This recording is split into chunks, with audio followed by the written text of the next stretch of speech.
Tropical Storm Allison was a weak storm to begin with, and it came into Texas, and it moved north of Houston.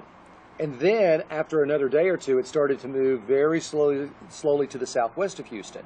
So here it is, parked southwest of Houston. Starts grabbing moisture from the Gulf of Mexico, and it just became a spinning wheel of moisture, just pulling more and more rain into southeast Texas. It started raining on a Friday about 4 o'clock in the afternoon, and it didn't stop until 4 o'clock in the morning the next day. 12 hours of solid rain, and in some cases as much as 3 inches per hour. So it's coming down in sheets. I mean, you can't see anything in front of you. It's coming right across the yard and across the patio, and right to this edge here is where the water came. So this whole backyard was covered. Thank goodness it stopped. And of course, I didn't have any flood insurance. So I'm thinking just one more hour of rain and I'm in trouble. Neighbors who had a newer home and built a little higher were going through the same thing. Their homes were also becoming islands. Those people who, like me, living right around this neighborhood, thought they weren't in a high-risk flood area, and they got flooded, and their homes got ruined. I'm a television meteorologist. I know what flooding can do. I've studied it. I've seen the devastation that flooding can cause, but because I am not here in Houston in what we call a high-risk flood area, I didn't have flood insurance. I just had the regular homeowners.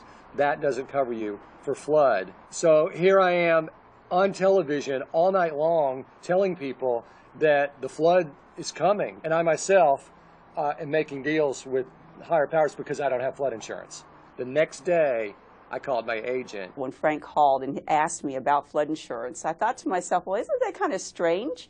Here we have one of our #1 meteorologists in the area giving information to the public about a hurricane or tropical storm, and this man doesn't have flood insurance?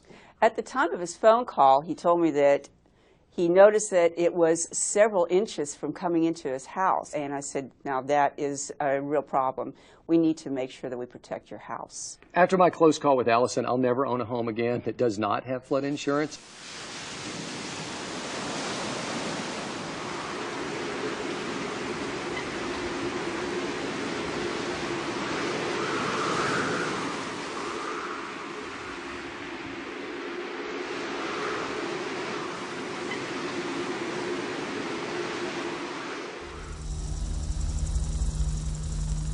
Ike was a much different situation because Ike was a storm that was in some sense predictable. We didn't know exactly where Ike would go, but we knew pretty well what Ike would do because you could almost envision this 20-foot wall of water coming at you. So it was pretty clear that wherever Ike actually went into, they were going to see a huge surge of water and a huge flood event.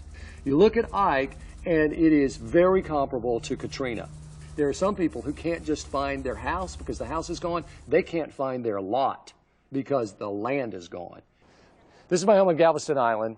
It's a new home, so it's built to code, but that doesn't keep the water from coming in. And I had 30 inches, 2.5 feet of water that came in the lower level. About $8,000 in damage is what occurred here. Because I had flood insurance, which cost me $400 a year, $6,000 of that $8,000 was covered. You want to have flood insurance, especially, obviously, on Galveston Island. Thank goodness I did. You never know whether you're going to be the one that gets away with the water just coming to your doorstep and stopping, or you're going to have devastating floodwaters in your home. You just never know. The storm happened September the 13th. I made the claims in the next 2 weeks after that, and probably by the first week of November, I got my check. And you hope you never have to call your insurance agent except to say hello and happy birthday. But if it does happen to you, you want to have an agent to call. You want to have that insurance policy on your side. It's that simple.